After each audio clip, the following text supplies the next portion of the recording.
विभिन्न विद्यालयों में कक्षा पहली से 10वीं में पढ़ने वाले प्रिय विद्यार्थियों तथा उनके सभी सम्मानित शिक्षकगण एवं पालकगण सुप्रभात। विद्यार्थियों, पढ़ने के साथ साथ प्रतियोगी परीक्षा देना और उसमें चयनित होना भी बहुत अच्छा रहता है, क्योंकि जब हम प्रतियोगी परीक्षा की तैयारी करते हैं तो कई सारे नए प्रश्नों को जानने का अवसर मिलता है और जब प्रतियोगिता में चयनित हो जाते हैं तब पुरस्कार मिलता है, प्रशंसा मिलती है, जो हमें प्रेरणा देती है, प्रोत्साहन देती है। शिक्षकगण, आपके विद्यालय से निश्चित रूप से अभी ओलंपियाड के पंजीयन हो रहे होंगे, आपने करवा दिए होंगे, लेकिन पंजीयन के साथ साथ विद्यार्थियों को तैयारी भी करवाना है, क्योंकि ओलंपियाड की परीक्षा राज्य स्तरीय परीक्षा होती है और उस परीक्षा में जो प्रश्न पत्र आते हैं वो पाठ्यक्रम पर आधारित ही होते हैं, लेकिन विद्यार्थियों को वस्तुनिष्ठ ढंग से तैयार करवाने होते हैं। साथ ही OMR शीट कैसे भरना उसकी जानकारी भी देना होती है। तो शिक्षकगण, विद्यार्थियों, आज यह विज्ञान ओलंपियाड का पहला भाग है और इस पहले भाग में आपके लिए कुछ ऐसे सिलेक्टेड प्रश्नों को शामिल किया है जो आपके ओलंपियाड की परीक्षा में काम के होंगे। तो आइए जान लेते हैं क्या है विज्ञान ओलंपियाड के प्रश्न। विद्यार्थियों, ये प्रश्न कक्षा 6, 7, 8 में पढ़ने वाले विद्यार्थियों के लिए उपयोगी हैं, यद्यपि 9वीं और 10वीं के विद्यार्थियों के लिए भी काम के हैं, क्योंकि ये उनके पाठ्यक्रम पर भी आधारित है।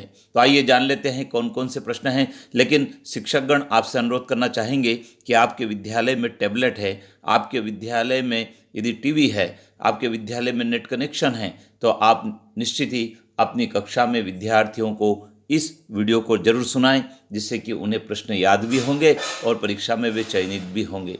सबसे पहला प्रश्न है, कौन सी गैस वायुमंडल की ओजोन परत को नष्ट करती है? विद्यार्थियों, क्लोरोफ्लोरोकार्बन जो गैस होती है वो वायुमंडल की ओजोन परत को नष्ट करने के लिए उत्तरदायी होती है। भोपाल गैस कांड किस सन में हुआ था? विद्यार्थियों, हजारों लोग भोपाल गैस कांड से प्रभावित हुए थे और ये सन 1984 में भोपाल में हुआ था। ऑक्सीजन का अपर रूप क्या है? ऑक्सीजन का अपर रूप O3 है। वायुमंडल का रक्षा कवच किसे कहते हैं? ओजोन परत। विद्यार्थियों, जो हानिकारक पराबैंगनी किरणें होती है उनको मनुष्य जीवन से, पशुओं से, पेड़ पौधों से रोकने का काम करती है ओजोन परत, तो ये वायुमंडल का रक्षा कवच होती है। पीलिया हैजा रोग होने का प्रमुख कारण क्या है? पीलिया और हैजा रोग प्रदूषित जल के कारण होता है। तो विद्यार्थियों, हमें जल को उबाल कर ठंडा करके पीना चाहिए, जिससे कि वो रोगाणु मुक्त हो जाए। भूकंप का मापन किस यंत्र की सहायता से किया जाता है? भूकंप का मापन सिस्मोग्राफ नामक जो यंत्र होता है उसकी सहायता से किया जाता है। कोयले का ऊष्मीमान कितना होता है? 25 से 33 किलो जूल तक कोयले का ऊष्मीमान होता है। रसोई गैस का ऊष्मीमान कितना होता है? रसोई गैस का ऊष्मीमान 55 होता है। चिपको आंदोलन क्यों और किसने चलाया था? बहुत महत्वपूर्ण प्रश्न है। विद्यार्थियों, 5 जून को पर्यावरण दिवस मनाते हैं और चिपको आंदोलन वन संरक्षण के लिए चलाया गया था और इसे सुंदरलाल बहुगुणा ने चलाया था। उत्तर प्रदेश के चमोली से इसकी शुरुआत हुई थी। जल में फ्लोराइड की अधिकता से कौन सा रोग हो जाता है? जल में फ्लोराइड की अधिकता से फ्लोरोसिस रोग हो जाता है। CFL का पूरा नाम क्या है? विद्यार्थियों, आपके घर में भी CFL होगी। ऊर्जा की बचत के लिए CFL का उपयोग किया जाता है, तो इसको कॉम्पैक्ट फ्लोरोसेंट लैंप कहते हैं। भूकंप की तीव्रता मापने का पैमाना क्या है? भूकंप कितनी तीव्रता से आया, इसका मापन रिक्टर स्केल पर किया जाता है।